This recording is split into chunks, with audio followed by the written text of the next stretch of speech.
The last topic that we are going to cover dealing with the Constitution and constitutional government and structure is American federalism. Federalism is one of the 5 basic principles of the Constitution. And throughout this lesson, I like to refer to a federal system as a parent-child relationship. The parent is the federal government, it's supreme, and the states are the children. And just like you and your parents may constantly struggle for power, and as you, the states, might want more and more rights and freedoms, your parents aren't going to think that you're going to be able to handle those rights and freedoms. They're going to think that you can't handle taking care of yourself. And that's the same thing the federal government does to the states. They think that the states can't handle their business, and they think that the states don't have enough power or don't know what's best for their people. And the problem with it is that sometimes throughout this course of our history, the states have proved that they haven't been able to provide for themselves. And the states have at times proven that they don't know how to take care of their people. So just like when you mess up, your parents put more rules on you. When the states mess up, the federal government puts more rules on you.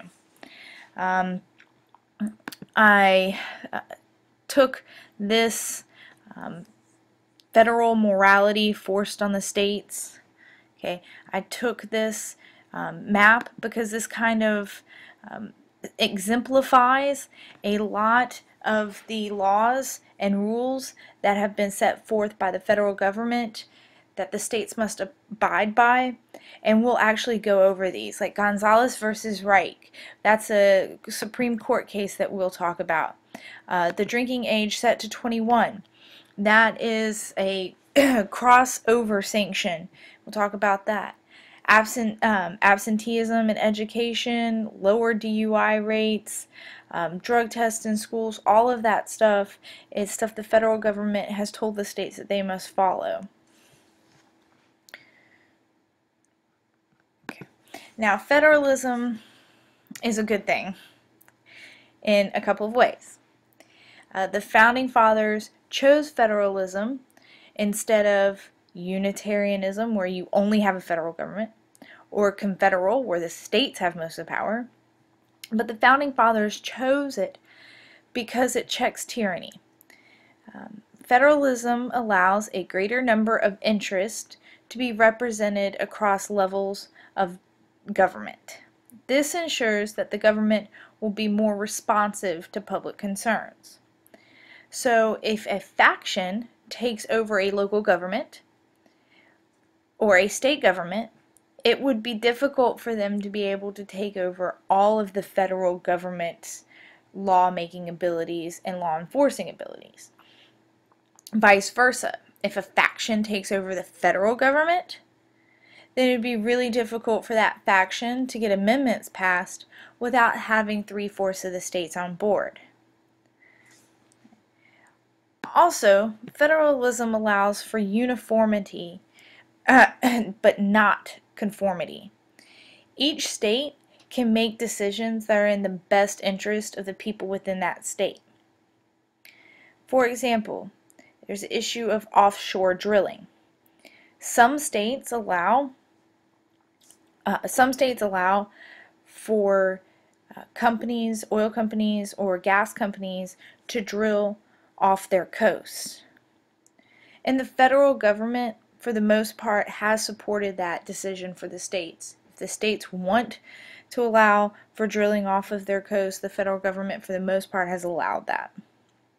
Another thing that is good about federalism and democracy is that it gives states the opportunity to kind of test things out before we make that policy nationwide.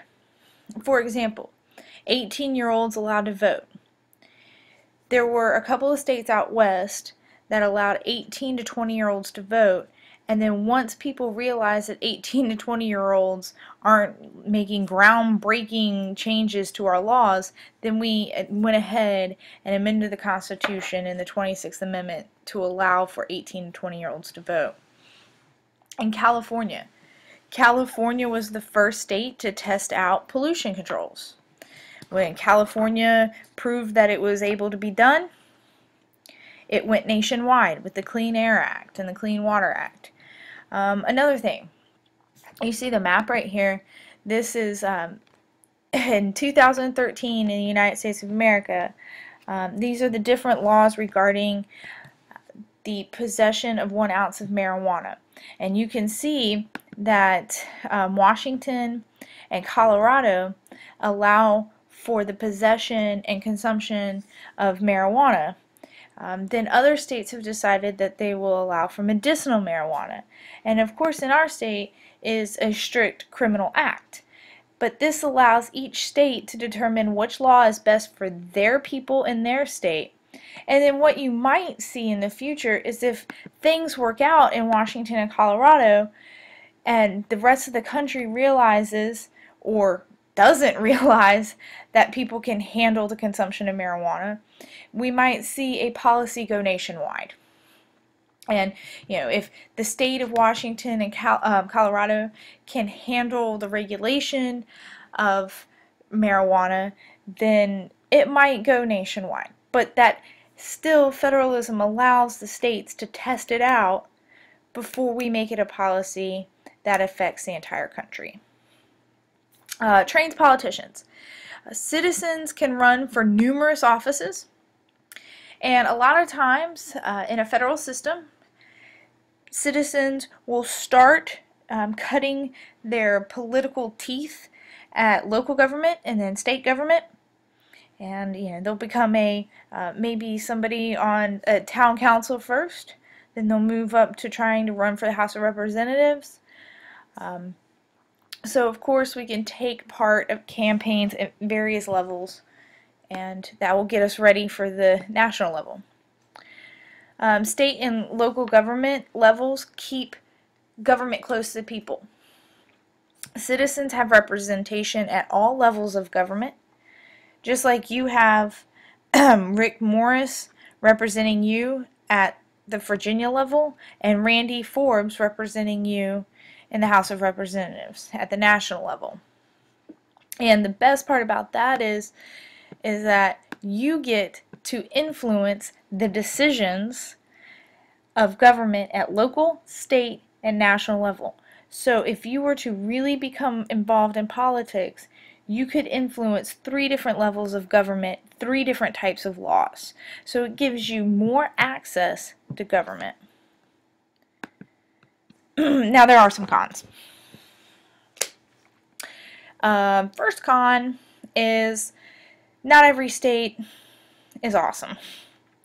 I have lived in a lot of different places. I've lived in Texas, I've lived in Mississippi, I've lived in Florida, I have lived in Virginia. And I will tell you right now that Mississippi does not have the same resources and availability of services as any of the other states I have lived in. Let's see.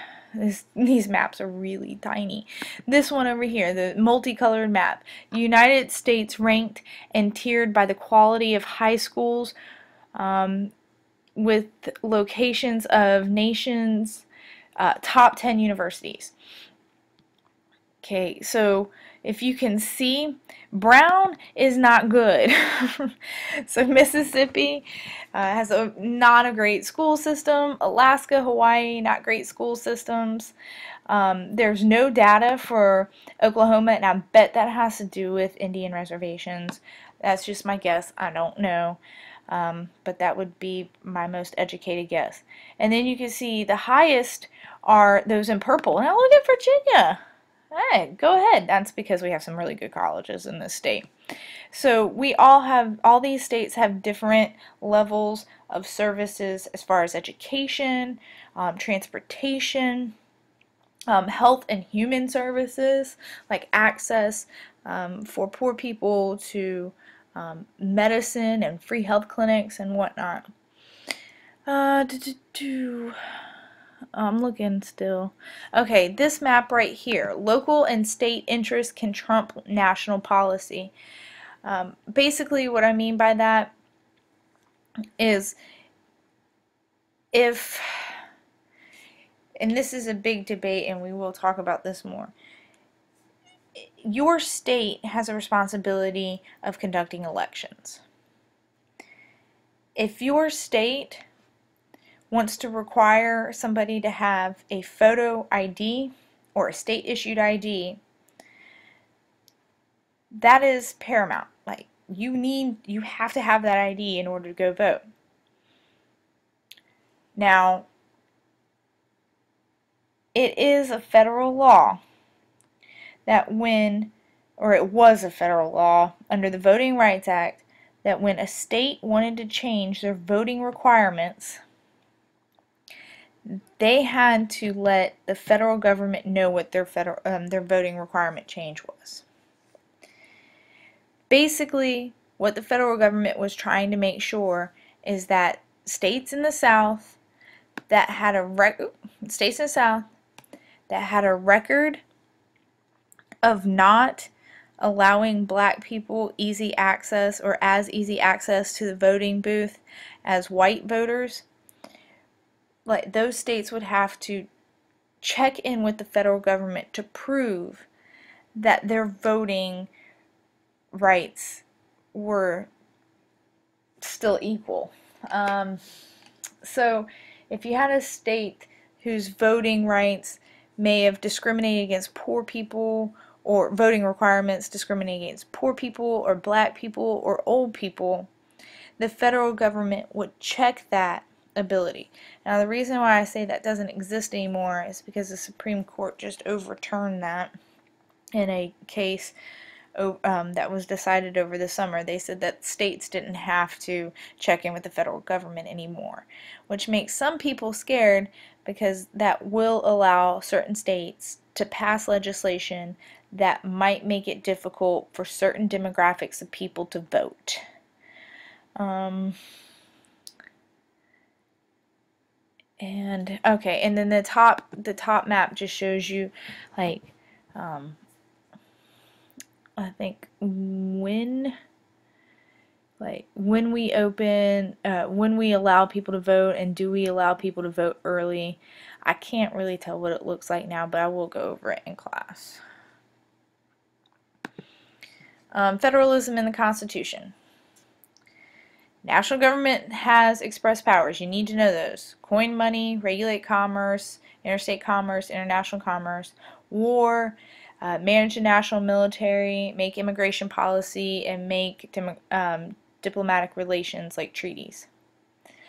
The national government also has inherent powers. Those inherent powers are powers that are just too big for the state to handle. So a lot of your express powers are naturally inherent powers. Like war. War is too big for a state to handle. Texas can't go to war with Mexico. Period. National government has implied powers through necessary and proper clause. Okay, national government, of course, is supreme. A state can't pass a law that conflicts with the national government. If it does, then the Supreme Court will overrule or overturn that state law, like Jim Crow laws. States, however, do have reserved powers. Reserved powers are exemplified and outlined in Amendment 10, the 10th Amendment. That's where you would find reserved powers. So the 10th Amendment is an example of federalism in the Constitution. But some powers are shared or concurrent, like law enforcement, establishing courts. Wow, that is not how you spell concurrent. Sorry, guys. Alright. And then there are some things that are denied to both levels, like writ of habeas corpus, bill of attainder, and ex post facto. Those are denied to both. Since I got about 20 seconds, let me give you another concurrent power other than courts. The state and national government can also charter banks They can also write and enforce law. Alright, thank you.